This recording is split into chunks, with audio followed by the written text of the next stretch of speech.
Hello hello hello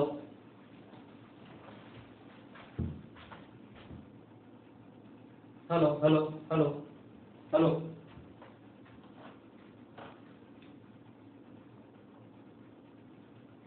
हाँ जी बेटा, next problem है हमारे पास कि एबीसी अगर कोई भी रेक्टेंगल ट्रायंगल दिया हुआ है अगर हमारे पास, और पी वाले पॉइंट से हमने इसकी सेंटर लाइन अगर ड्रॉ करी है, that is P X is perpendicular to this, P Y is perpendicular to AC, P B is perpendicular to AB, और अगर एपी जो है सेंटर लाइन को अगर एम पे अगर कट कर रहा है, ठीक है बेटे, इस वाले एम वाले पॉइंट को अगर मैं ओ से ज्वाइन कर देता हूं तो O M is a perpendicular bisector of AP, यानी कि मुझे प्रूव करना है कि M is a mid point of AP. ठीक है बेटे, तो क्या करेंगे हम लोग, ध्यान से देखिएगा, ये राइट एंगल ट्रायंगल दिया हुआ है, तो इसका मतलब दिस साइड इज 90 डिग्री। ठीक है बेटे, तो इसका मतलब इसका मैंने प्रोड्यूस कर दिया था, तो ये वाला एंगल 90 डिग्री हो जाएगा हमारे पास, पी वाई भी हमारे पास परपेंडिकुलर है इसी के ऊपर, और ये वाला एंगल हमारे पास 90 डिग्री हो गया। तो इसका मतलब इन coordinator P Z A Y, इसके अंदर जो है ये एक रेक्टेंगल हो जाएगा, तीन एंगल 90 डिग्री, चौथे वाला अपने आप ही 90 डिग्री आ जाएगा, क्योंकि सभी का सम हमारे पास 360 डिग्री होता है, और in rectangle diagonals are bisect each other, diagonals bisect करेंगे तो उसका मतलब ये इसके बराबर आ जाएगा। ठीक है बेटे, नहीं डायगोनल्स अगर बाइसेक्ट कर रहे हैं तो इसका मतलब क्या है, एम जो है वो एमपी के बराबर आ जाएगा हमारे पास। आप तो ओ इन सेंटर ऑफ सर्कल, किसी सर्कल के सेंटर से अगर मैं इसके मिड पॉइंट को ज्वाइन करूंगा तो इसका मतलब क्या है, O M is perpendicular to AP, that is O M is a perpendicular bisector of AP. समझ आया? यानी कोई भी अगर राइट एंगल ट्रायंगल दे रखा हो, पी वाले पॉइंट से अगर मैंने एक सिंपल लाइन अगर बनाई है, अगर सिंपल लाइन पी को जहां पर कट कर रही है एम, उसके अगर मैं सर्कल के सेंटर को अगर ज्वाइन कर देता हूं, then O M is a perpendicular bisector of AP. ठीक है बेटे, नेक्स्ट और रिजल्ट है हमारे पास, देखो कि अगर एबीसी कोई भी ट्रायंगल अगर दिया हुआ है, if AD is a perpendicular to AC, AD को हमने प्रोड्यूस कर दिया जो सर्कम सर्कल को पी पे कट कर रहा है, अगर अब इस पी वाले पॉइंट के हिसाब से मैं एक सेंटर लाइन अगर ड्रॉ करता हूँ, सेंटर लाइन कैसे ड्रॉ करेंगे, पीडी तो ऑलरेडी परपेंडिकुलर है हमारे पास बीसी के ऊपर, पी से हमने P X is perpendicular to AB and P Y is perpendicular to AC, तो ये कहता है कि एक्स वाई जेड, ये एक्स डी वाई वाली जो सेंटर लाइन है वो ए पे जो टेंजेंट ड्रॉ करूंगा उसके पैरेलल लाइन बेटे। समझ आया? यानी कि किसी भी ट्रायंगल के अंदर अगर एडी इज द एल्टीट्यूड, उसको हमने प्रोड्यूस कर दिया जो सर्कम सर्कल को पी पे अगर कट कर रहा है, पी पॉइंट के विद रिस्पेक्ट टू से विद रिस्पेक्ट टू अगर मैं इस ट्रायंगल की सेंटर लाइन अगर ड्रॉ करूंगा, then that centre line is parallel to the tangent at a point A. Simple सा प्रूफ है, देखते हैं इसको भी कैसे करते हैं। ये वाला जो एंगल 1 है हमारे पास वो एंगल 2 के बराबर आ जाएगा बेटे, angle 1 is equal to angle 2, alternate segment theorem. ठीक है बेटे, ऑल्टरनेट सेगमेंट थ्योरम से कि एम ए बी वाला जो एंगल है वो हमारे पास ए सी बी के बराबर आ जाएगा। ध्यान से अगर देखेंगे, अगर मैं इसको पी बी को भी अगर ज्वाइन कर देता हूँ, ध्यान से देखिएगा, अगर मैंने पी बी को भी ज्वाइन कर दिया तो इसका मतलब एंगल 2 तो हमारे पास एंगल 3 के बराबर आ जाएगा, angle 2 comes out to be equal to angle 3, angle in same segment, that is हमारे पास ए सी बी वाला जो एंगल है हमारे पास वो ए बी बी के बराबर आएगा बेटे। ए बी वाली आर्क दो डिफरेंट पॉइंट्स के ऊपर सेम सेम एंगल बनाएगी। ध्यान से देखते हैं, ये वाला भी एंगल 90 डिग्री है, ये वाला भी एंगल 90 डिग्री है, यानी कि B D P X is cyclic coordinator, B D P X is cyclic coordinator. तो एंगल सी जो है हमारे पास वो एंगल 4 के बराबर आ जाएगा बेटे, यानी कि हमारे पास बी पी डी वाला जो एंगल है हमारे पास वो बी एक्स डी के बराबर आ जाएगा बेटे, यानी angle 3 is equal to angle 4। ध्यान से देखेंगे, angle 1 is equal to angle 2, angle 2 is equal to angle 3, and angle 3 comes out to angle 4, that is angle 1 comes out to be equal to angle 4, यानी ये वाला जो angle है हमारे पास वो इस वाले एंगल के बराबर आ जाएगा। Since alternate angles are equal, that is M A N वाला जो लाइन है हमारे पास वो पैरेलल हो जाएगी एक्स डी वाई की। ठीक है बेटे, नेक्स्ट कुछ और इसकी प्रॉपर्टीज करते हैं हम लोग सेंटर लाइन के बारे में, मजा आएगा आप लोगों को।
हाँ जी बेटा, नेक्स्ट प्रॉब्लम है हमारे पास कि ABCD is a cyclic coordinator. अब P वाला पॉइंट हमारे पास इस वाले आर्क के ऊपर दिया हुआ है। P वाले पॉइंट से हमने क्या किया, चारों साइड्स के ऊपर परपेंडिकुलर ड्रॉ करें, that is PK is perpendicular to this, PM is perpendicular to this, PL is perpendicular to BC and PM is perpendicular to AD produce. ठीक है बेटे, तो मुझे प्रूव करना है कि PK इंटू PM यानी कि P वाले पॉइंट से जो अपोजिट साइड हैं उनके ऊपर जो परपेंडिकुलर ड्रॉ किया हुआ है, यानी PK इंटू PM जो है हमारे पास वो BC और AD वाले साइड के ऊपर जो परपेंडिकुलर है, यानी PL इंटू PN के बराबर आएगा।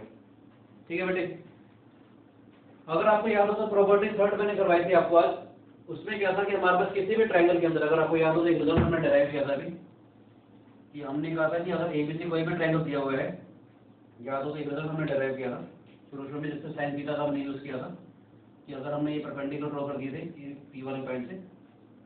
ठीक है बेटे, ये P वाला पॉइंट है, ये Z था, ये X था हमारे पास, this is Y, this is Z।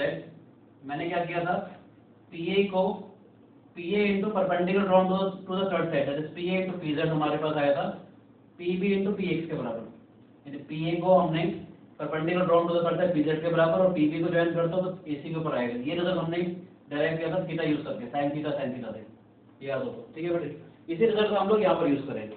हम क्या करते हैं, in triangle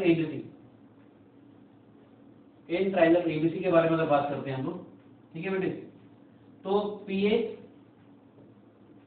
into perpendicular draw to this side, that is PL, ठीक है बेटे, इज इक्वल टू PC,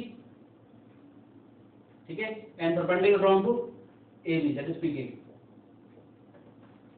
ठीक है बेटे, ABC वाले ट्रायंगल के बारे में बात कर रहे हैं, PA into perpendicular draw to the BC, PL आ जाएगा, PC perpendicular draw to this side PK बराबर आ जाएगा बेटे। ऐसे हम बात करते हैं इन ट्रायंगल ACD के बारे में। ACD वाले ट्रायंगल में बात करेंगे तो PA, ठीक है बेटे, और CD में हमने परपेंडिकुलर ड्रॉ किया था PM। ACD के बारे में बात कर रहे हैं, PA into perpendicular draw to CD, ऐसे ही PC, ठीक है बेटे, perpendicular draw on AD, that is PM। इस रिजल्ट को हमने यूज किया था। ठीक है बेटे, आप चाहो तो इसको डिवाइड कर दो, that is PA into PL upon PA into PM, हमारे पास आ जाएगा PC into PK, PC into PN आ जाएगा बेटा हमारे पास। PA से PA कैंसिल आउट हो गया, PC से PC कैंसिल आउट हो गया, तो हमारे पास आया PL अपॉन में PM is equal to PK upon में PN, यानी क्या आ जाएगा PL into PN is equal to PK into PM। ठीक है बेटे, देख सकते हो PL इंटू PN, यानी अपोजिट साइड के ऊपर जब हमने परपेंडिकुलर ड्रॉ करे थे, PL इंटू PN जो है हमारे पास अपोजिट साइड में AB और CD के ऊपर जो मैंने परपेंडिकुलर ड्रॉ करे हैं, यानी PK इंटू PM के बराबर आ जाएगा। बहुत ही इंपॉर्टेंट रिजल्ट है ये। ठीक है, यानी ABCD हमारे पास एक साइक्लिक कोऑर्डिनेटर दिया हुआ है, P वाला पॉइंट अगर इस वाले आपके ऊपर है, ठीक है, तो P वाले पॉइंट से अगर मैं चारों साइड्स के ऊपर अगर मैं परपेंडिकुलर ड्रॉ करता हूं तो अपोजिट साइड का परपेंडिकुलर का डिस्टेंस यानी PK इंटू PM का जो मल्टीप्लिकेशन है वो PL इंटू PN के मल्टीप्लिकेशन के बराबर आएगा। इसका आप लोगों ने यूज किया। ठीक है, वैसे सिमिलैरिटी से भी हो जाता है, पर ये जल्दी रिजल्ट आ रहा था इसलिए मैंने आपको ये वाला प्रूफ बताया। ठीक है बेटे, नेक्स्ट इसकी प्रॉपर्टी करते हैं एक।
नेक्स्ट क्वेश्चन है बेटा हमारे पास कि एबीसी का अगर कोई भी ट्रायंगल अगर दिया हुआ है, पी वाला पॉइंट था, पी से हम लोगों ने क्या किया, P X P Y P Z हमने एल्टीट्यूड ड्रॉ करे हैं। दैट इज ग्रीन लाइन जो है वो हमारे पास सिम्पसन लाइन है, ग्रीन लाइन जो है सिम्पसन लाइन है। क्वेश्चन क्या कहता है हमारे पास कि जिस पॉइंट से हमने सिम्पसन लाइन ड्रॉ करी थी with respect to the triangle ABC, अगर इस वाले पॉइंट को मैं ऑर्थो सेंटर से ज्वाइन कर देता हूँ, ठीक है, तो सिम्पसन लाइन जो है वो उसको बाइसेक्ट करेगी। दैट इज मुझे प्रूव करना है, टू प्रूव दैट कि PM is equal to MH where H is the orthocentre, H is the orthocentre of a triangle ABC. ठीक है, तो कुछ चीजें मैंने बना ली हैं। मैंने कहा अगर ये मान लेते हैं कहीं पर कट कर रहा है, let us B you can से HD, इसको मान लेते हैं E मान लेते हैं। ठीक है बेटे, मैं ये कहना चाह रहा हूँ PD को हमने प्रोड्यूस कर दिया जो सर्कम सर्कल पे कट कर रहा है, और हमने PE को ज्वाइन कर दिया जहाँ सिम्पसन लाइन जो है Q पे कट कर रही है। कुछ नंबरिंग कर लेता हूँ। This is angle 1, this is angle 2, this is angle 3, this is angle 4, ये 5 हो जाएगा, 6 हो गया हमारे पास। ठीक है बेटे, ध्यान से देखिएगा क्या करते हैं, PZXB इज साइक्लिक, PZXB जो है वो एक साइक्लिक कोऑर्डिनेट है बेटा हमारे पास।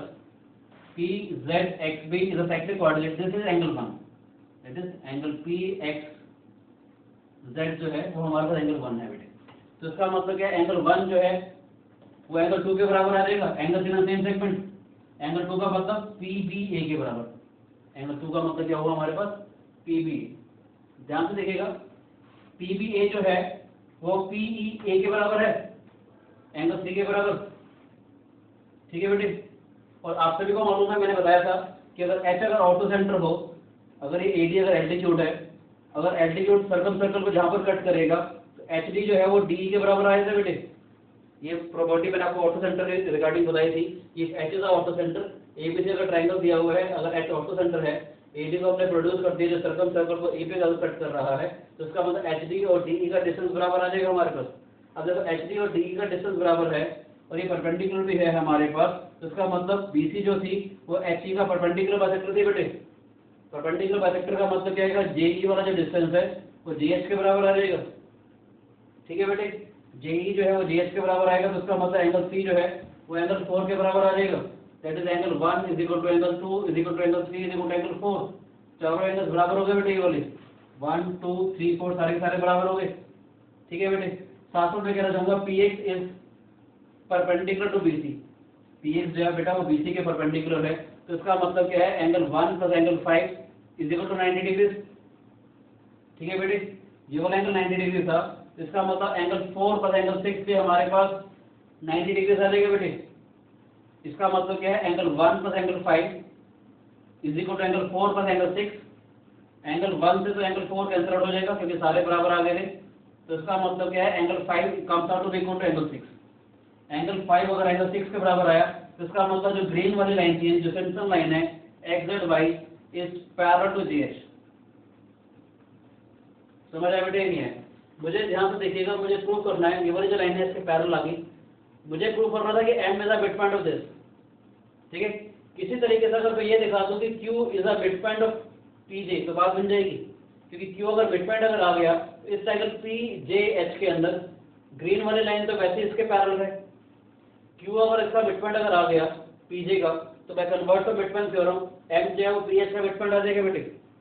ठीक है, अब Q मिड पॉइंट का मतलब क्या है, ध्यान से देखेंगे, इन triangle PXJ is a right angle triangle. मुझे अगर Q जो है वो मिड पॉइंट दिखाना है हाइपोटेन्यूज का basically, because PJ is a hypotenuse, और आप सभी को मालूम है mid point of the hypotenuse is equal distance from all the three vertices, यानी कि मैं कोशिश करूंगा किसी तरीके से PQ जो है वो QH के बराबर आ जाए और QH जो है वो QJ के बराबर आ जाए, तो PQ जो है वो PJ का मिड पॉइंट हो जाएगा। तो इसके लिए मैंने क्या किया, इस वाले एंगल को मैंने मान लिया लेटेड टू 7, यानी मेरा टारगेट क्या है, किसी भी तरीके से एंगल 1 को एंगल 7 के बराबर दिखाना, और फिर मुझे एंगल 5 को इस वाले एंगल के बराबर दिखाएंगे, लेट से हमने 8 मान लिया। ठीक है बेटे, इसको हम एंगल 8 मान लेते हैं। ध्यान से देखेंगे, अब PX जो है, now PX is perpendicular to BC, PX जो है बेटा BC के परपेंडिकुलर है, और ध्यान से देखा जाए AE is also perpendicular to BC। दोनों के दोनों लाइन जो हैं वो परपेंडिकुलर अगर हैं तो इसका मतलब ये दोनों लाइंस हैं वो आपस में पैरेलल आ जाएंगी बेटे। That is PX is parallel to AE, ठीक है बेटे, सी एक्स वाली जो लाइन है वो ए के पैरेलल आ जाएगी। अगर ये ए के पैरेलल अगर आ गई हमारे पास तो इसका मतलब एंगल 3 तो एंगल 7 के बराबर आ जाएगा। ऑल्टरनेट इंटीरियर एंगल से कि ये वाला जो एंगल है हमारे पास वो एंगल 7 के बराबर आ जाएगा बेटे। If the lines are parallel then their alternate interior angles are equal. और आप सभी को मालूम है एंगल 3 तो हमारे पास ऐसे एंगल 1 के बराबर आ गया था। ठीक है बेटे, नहीं तो इसका मतलब क्या है, angle 1 also comes out to be equal to angle 7। ठीक है बेटे, यानी कि ये वाला एंगल 1 है हमारे पास वो एंगल 7 के बराबर अगर हो गया। ठीक है, इसका मतलब क्या है हमारे पास, in triangle PXQ, in triangle PXQ angle 1 is equal to angle 7, so what we have is XQ is equal to QP। XQ वाला जो डिस्टेंस है बेटे वो QP के बराबर आ जाएगा। समझ आया? अब हम क्या करते हैं, also angle 1 plus angle 5 is equal to 90 degree, क्योंकि PX तो BC के ऊपर परपेंडिकुलर था। और in triangle PXJ, in triangle PXJ you can say in triangle PXJ angle 7 plus angle 8 also comes out to be equal to 90 degree. Angle 7 plus angle 8 जो है वो भी 90 डिग्री आ गए बेटे। तो दोनों के दोनों हमारे पास एंगल 90 डिग्री के बराबर आ जाएंगे, यानी कि angle 1 plus angle 5 is equal to angle 7 plus angle 8। ठीक है बेटे, एंगल 1 तो एंगल 7 के बराबर आ गया था, तो इसका मतलब क्या है, एंगल 5 जो है वो एंगल 8 के बराबर आ जाएगा बेटे। यानी कि एंगल 5 जो है वो एंगल 8 के बराबर अगर आया तो इसका मतलब क्या है, XQ जो है वो QJ के बराबर आ जाएगा बेटे। XQ comes out to be equal to QJ। ध्यान से देखेंगे, XQ तो हमारे पास इसके बराबर भी था, XQ इसके बराबर भी आया, तो इसका मतलब है QJ is equal to QP।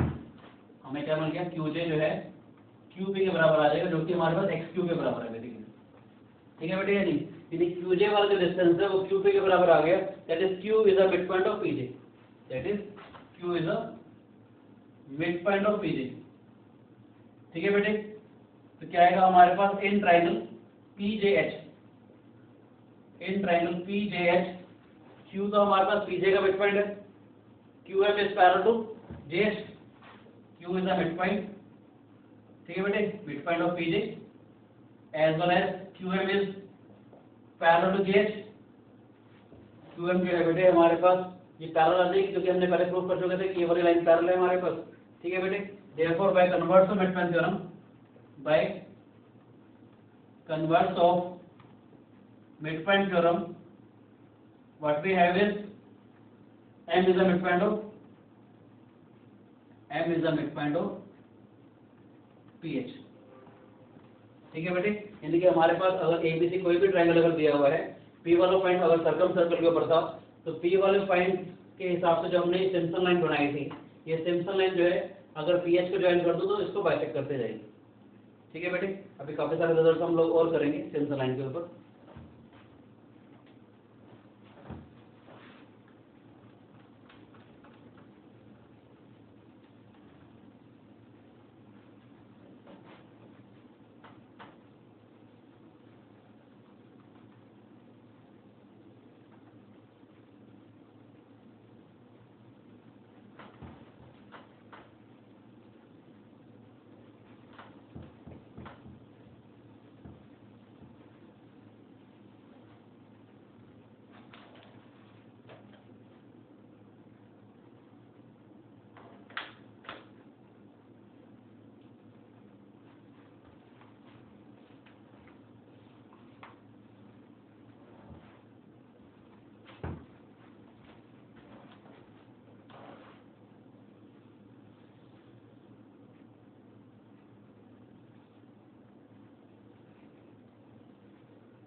Next है बेटा हमारे पास, अब ध्यान से देखिएगा कि एबीसी मेरे को कोई भी ट्रायंगल दिया हुआ है, एबीसी जो है हमारे पास कोई भी ट्रायंगल दिया हुआ है।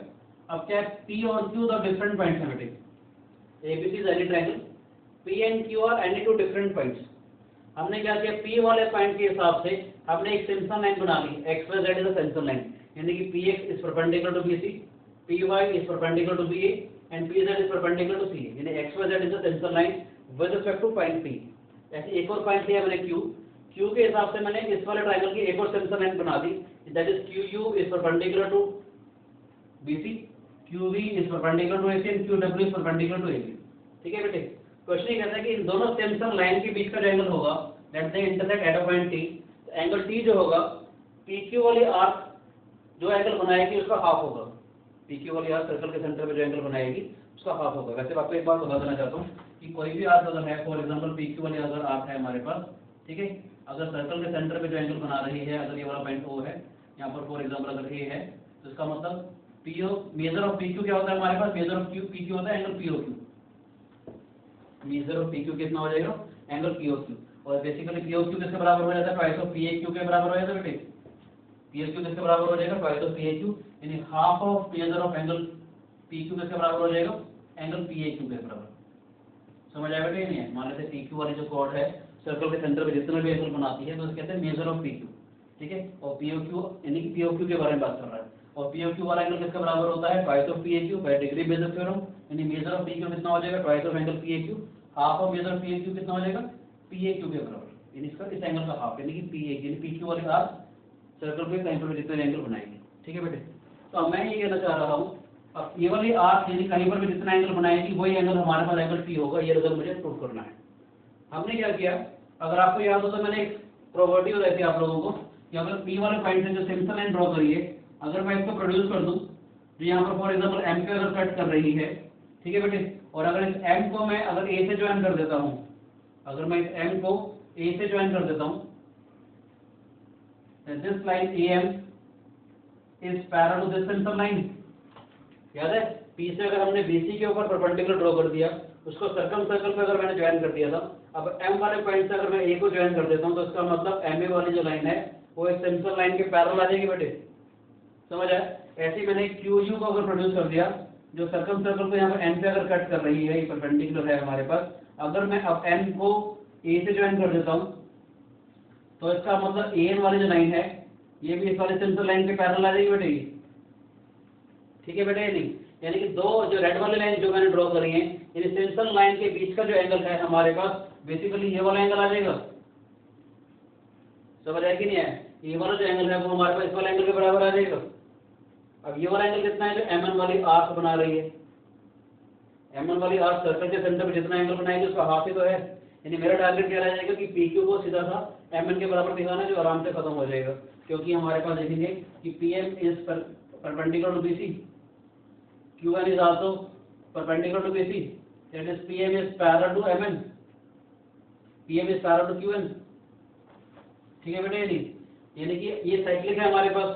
आप सभी को मालूम होगा किसी भी सर्कल के अंदर अगर दो लाइंस अगर पैरेलल अगर हैं, ठीक है बेटे, इनको अगर मैं ज्वाइन करूंगा तो बेसिकली ये आइसोसेलेस ट्रापेजन बनता है हमेशा, यानी कि ये दोनों लाइंस अगर पैरेलल अगर हैं हमारे पास, ठीक है बेटे। तो वैसे आपको मैं ये भी कह देता हूँ कि आइसोसेलेस ट्रापेजन बनता है तो उसका मतलब कि ये वाली साइड तो वैसे भी इसके बराबर आएगी, अदरवाइज हम लोग एक काम और कर सकते हैं, ठीक है, ये वाली साइड वैसे भी इसके बराबर आ जाएगी, आप इसको ऐसे भी प्रूव कर सकते हो कि लाइन अगर पैरेलल है तो ये वाला जो एंगल है वो इस वाले एंगल के बराबर आ जाएगा बेटे। तो इसका मतलब ये वाली कॉर्ड भी इक्वल एंगल बना रही है तो दोनों कॉर्ड्स बराबर बराबर एंगल बनाएंगे।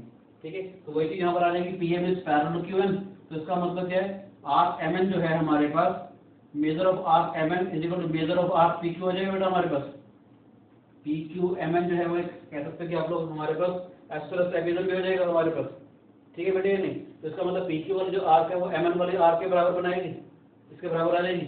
तो इसका मतलब एंगल एम ए एन जो है हमारे पास, M A N is half of major of angle M N, half of major of angle M N है हमारे पास, यानी कि हमारे पास इसके बराबर हो जाएगा half of major of P Q हो जाएगा हमारे पास। ठीक है बेटे, नहीं और एम ए एन वाला एंगल किसके बराबर है, एम ए एन वाला जो एंगल है वो एंगल पी के बराबर आ जाएगा जो सिम्पसन लाइन बना रही है। समझ आए, इसमें हमने वो वाली प्रॉपर्टी इस्तेमाल करी जो मैंने कहा था कि एबीसी ट्रायंगल दिया हुआ है, पी वाला पॉइंट है, अगर हमने परपेंडिकुलर ड्रॉ करा है उसको अगर मैं एक्सटेंड कर दूं और इसको अगर मैं ए पे ज्वाइन कर दूं, then this line is parallel to this line, सेंसर लाइन के पैरेलल हो जाएगी। ये भी सेंसर लाइन के पैरेलल हो जाएगी, और दो सेंसर लाइन जो है इनके बीच का जो एंगल होगा वो इसके पैरेलल वाले एंगल के बराबर आ जाएगा। तो ये वाला एंगल कितना है, एम एन वाले आर्क बना रही है ए पे। ठीक है बेटे, फिर मैंने क्या बोला, दोनों लाइन पी एम और क्यू एन जो है वो दोनों के दोनों जो है बीसी के ऊपर परपेंडिकुलर हैं, और दोनों का दोनों लाइन यानी कि पैरेलल हो जाएंगी। तो किसी भी साइक्लिक क्वाड्रिलेटरल के अंदर दो कॉर्ड्स अगर पैरेलल अगर होती हैं हमारे पास, तो उनसे हमारे पास ये आइसोसेलेस ट्रेपेजियम बन जाएगा। और आइसोसेलेस ट्रेपेजियम की जो नॉन पैरेलल साइड्स होती है वो बराबर होती है। इन साइड्स अगर बराबर है तो उसका मतलब they subtends equal angle at the centre, यानी कि ये वाली आप सर्कल के ऊपर जितना भी एंगल बना रही थी हाफ यहाँ पर बनाएगी, यानी कि एम एन वाला एंगल कितना हो जाएगा, half of major of M N, arc M N, और आर्क एम एन किसके बराबर है, आर्क पी क्यू के बराबर। ठीक है बेटे, एक और बढ़िया सी प्रॉपर्टी करते हैं, मजा आएगा आपको भी।